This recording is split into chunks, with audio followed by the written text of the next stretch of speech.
But we are also the ones exposed to most challenges mentally, as far as mental challenges are concerned. And one of the things I would love to say is that, especially with sports people, that there is strength and power in vulnerability. You just need to be available and be without judgment when someone's sharing something with you. If you feel someone is off, you ask them, "Hey, how are you? Are you okay? Listen, do you want to talk about something?" Like, I really hope someone's doing that with Virat Kohli.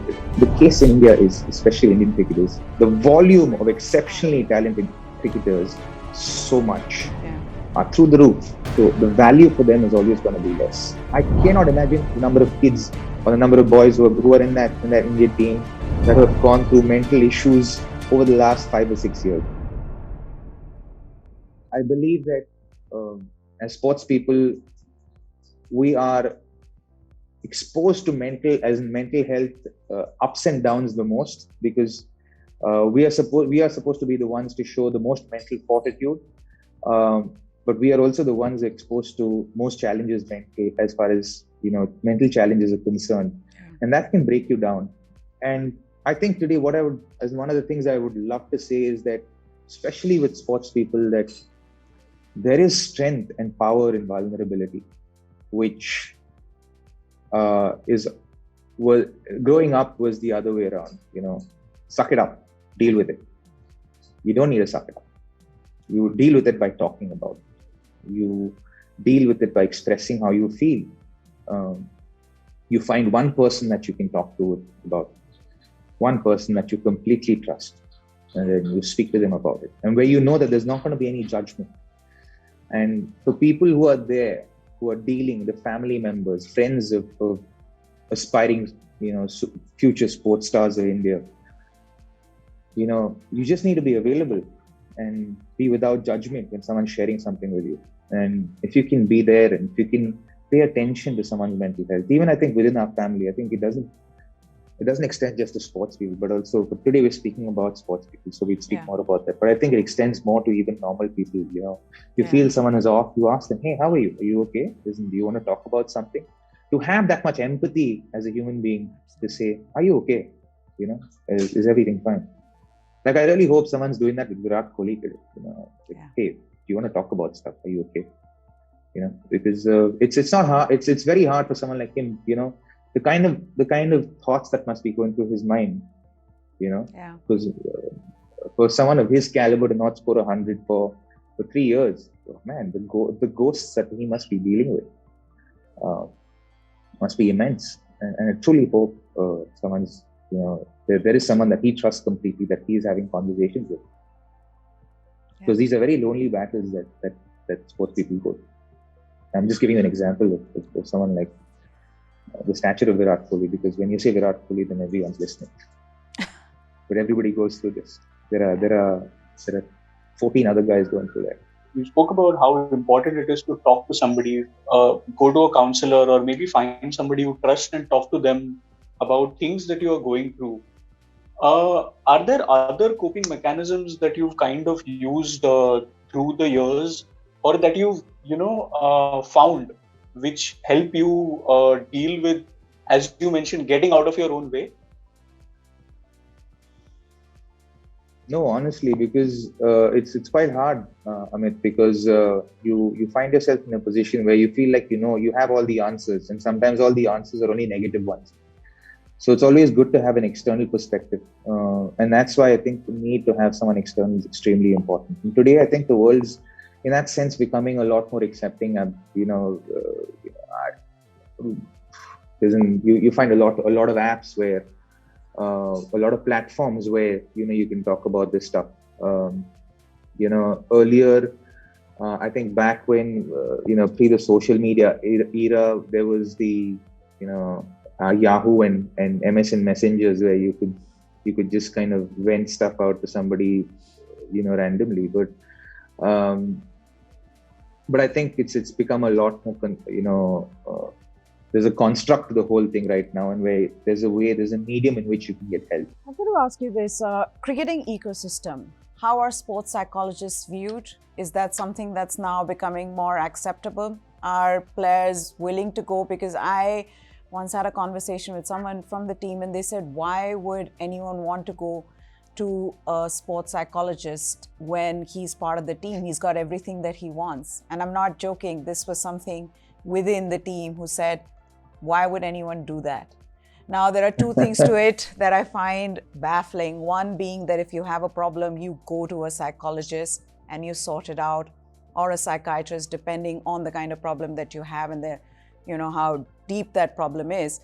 The other being this idea that because you have everything, and which is what I think a lot of people tend to think, especially with cricketers, you've got everything, you've got fame, you've got money, you're playing for the country, thousands of people, lakhs of Indians want to play for the country. And you wonder that none of these mental issues ever happen because you don't have something. You can be dealing with a mental problem despite having everything. And so how do you react to this? So for me, I just read a Jim Carrey quote before this session, and he said that I wish and hope that everyone in the world become rich and famous and have all the money in the world, so that they realize that that's not the answer. I think is clearly one of the biggest truth bombs that our society needs today.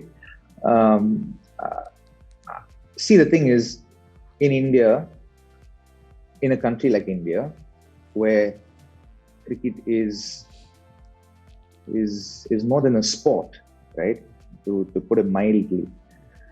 And okay, there is generally an example that I use, and this I think holds good, very true for cricket in India, where there is less volume of something, the value is always a lot. Where there's a lot of volume for something, the value is less, right?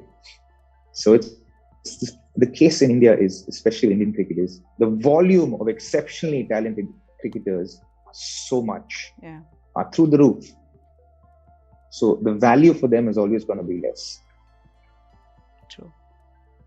Right?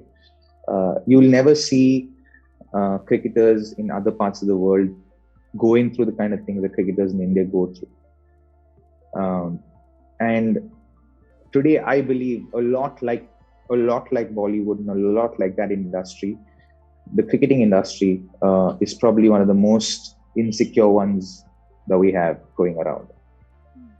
Because today, especially today, it's not just cricket. It's not just performance. It's viability. It's how viable you are as a commercial product. How sellable you are. What are your social media followers like? What is your social media interaction like? And things that are completely inconsequential to cricket, have nothing to do with the game, still have everything to do with the game.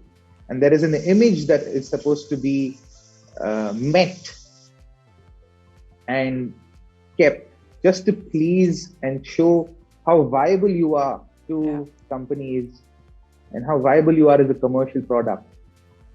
While your main and your primary skills of being a cricketer isn't valued that much. I cannot imagine the number of kids or the number of boys who are in that India team that have gone through mental issues over the last 5 or 6 years. If you look at the way the teams have been chopped and changed, the way the system has functioned, right? And some of these guys are guys who are considered legends, right? Like, for instance, I'm just randomly picking out a name. And this is a well-known name. Say someone like Ravichandran Ashwin. Those 4 years of not being in the side. Yeah. For what? He was a very good performer within the side, within the group. Best off spinner we had in the country. Best off spinner, one of the best bowlers in the world, according to ICC rating, and still not figuring in the test squad. Kuldeep Yadav, and the kind of things that he probably grappled with. Only he probably knows. For me, I think having a psychologist is of immense importance in a setup like that. Having an avenue for people to be vulnerable and express what they feel so that they can deal with everything that they're going through is incredibly important, especially at a time like now. Yeah. I feel like it's unfair that just because the volume of something is high, that there shouldn't be value. There should be value for that as well, right? We should count our blessings in that sense, and I think it's human nature. I think, which is why diamonds are a lot more valuable than silver is, right? Uh, but it's something that needs addressing. I think it's a lot harder to do in a country like ours than to do in smaller countries where the volume is a lot more easier to manage. You have to build a system from the ground up, which will take a lot of time, a lot of effort, a lot of energy, and that's something that we have to introduce at a grassroots level. I think from BCCI, if they can introduce mental health from a grassroots level, then it's easier to deal and find and nurture these cricketers. So even if they don't end up having a great career, you're developing stronger individuals.